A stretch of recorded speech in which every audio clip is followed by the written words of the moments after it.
প্রধান উপদেষ্টা ডক্টর মোহাম্মদ ইউনূসের সঙ্গে লন্ডনে বিএনপির ভারপ্রাপ্ত চেয়ারম্যান তারেক রহমানের বৈঠক হতে যাচ্ছে।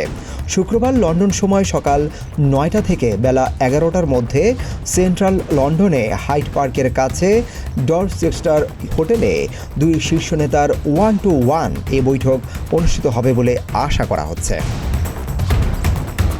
দেখা গেছে এমন এক সময়ে প্রধান উপদেষ্টা অধ্যাপক ইউনূসের সাথে বিএনপির শীর্ষ নেতার এই বৈঠক অনুষ্ঠিত হতে যাচ্ছে, যখন আগামী জাতীয় নির্বাচন সহ বেশ কিছু ইস্যুতে বিএনপি ও সরকারের টানাপোড়েন চলছে। বিএনপির একাধিক সূত্রে জানিয়েছে, বিএনপি নেতা তারেক রহমানের সাথে যুক্তরাজ্য সফরে অধ্যাপক ইউনূসের বৈঠকের বিষয়ে সরকারের উপদেষ্টা পরিষদ ও প্রধান উপদেষ্টার কার্যালয় থেকে যোগাযোগও করা হয়।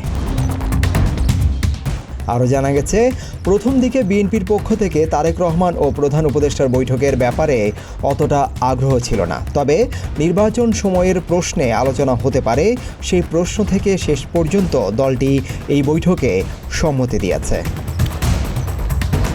সংসদ নির্বাচনের তারিখ নির্ধারণ ও সম্ভাব্য রোডম্যাপ ঘোষণা নিয়ে জাতীয় রাজনীতিতে কয়েক সপ্তাহ ধরে চলমান আলোচনা ও বিরাজমান উত্তেজনার প্রেক্ষাপটে দেশের দুই শীর্ষ নেতার এই বৈঠক অত্যন্ত গুরুত্বপূর্ণ হয়ে উঠেছে।